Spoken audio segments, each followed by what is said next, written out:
शहर निजामाबाद में ईद उल फितर बड़े जोश व खरोश से मनाई गई। शहर की जदीद ईदगाह किला और कदीम ईदगाह बोधन रोड पर ईद की नमाज के माकूल इंतजाम किए गए थे। कसीर तादाद में उम्मत मुस्लिमा ने ईदगाहों में शिरकत की। इस मौके पर रुकून असम्बली अर्बन बेगाला गणेश गुप्ता के अलावा दीगर कायदीन ने मुस्लिम भाइयों को ईद उल फितर की मुबारकबाद पेश की। ईद मुबारक बात दे रहा हूँ और ऊपर वाला से मैं उम्मीद करता हूँ सबके तबीयत अच्छा रहे और खूब तरक्की दे और आने वाले दिनों में भी अपने फैमिली के लिए और सभी के लिए, घर वालों के लिए और निज़ामाबाद शहर डेवलपमेंट के लिए हमको भी अच्छे ताकत दे। मैं ये उम्मीद ऊपर वाले से करता हूँ। खुदाफिज़। ఈ రోజు రంజాన్ సందర్భంగా మన నిజామాబాద్లోని హిందూ సోదరులకు, మహిళలకు కావచ్చు, సోదరులకు కావచ్చు రంజాన్ శుభాకాంక్షలు. మరి తెలంగాణ రాష్ట్రంలో కేసీఆర్ గారు అన్ని ప్రజలను, అన్ని కులాలను, అన్ని మతాలను సమానంగా ప్రేమించాలని, సమానంగా ఉండాలని కోరుకుంటూ మరి సందర్భంగా మరొకసారి ముస్లిం సోదరులందరికీ రంజాన్ శుభాకాంక్షలు. సోదరులందరికీ రంజాన్ పండుగ శుభాకాంక్షలు. మరి అందరూ కూడా కలిసిమెలిసి ఐకమత్యంగా ఉండాలని ఆ భగవంతుని నేను కోరుకుంటున్నాను.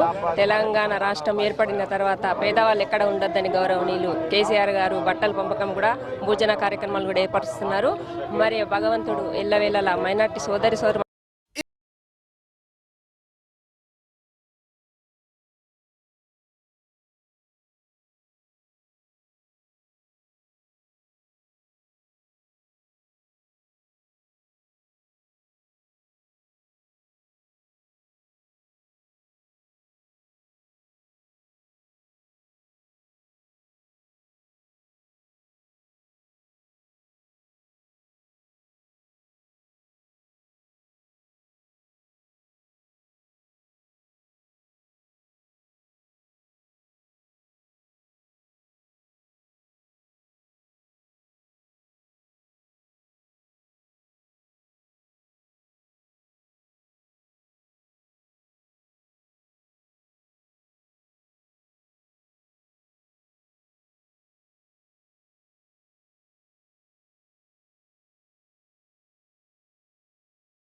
ZPTC MPTC इंतखाबात की रायशुमारी का पुरसुकून अंदाज में इख्तिताम हुआ।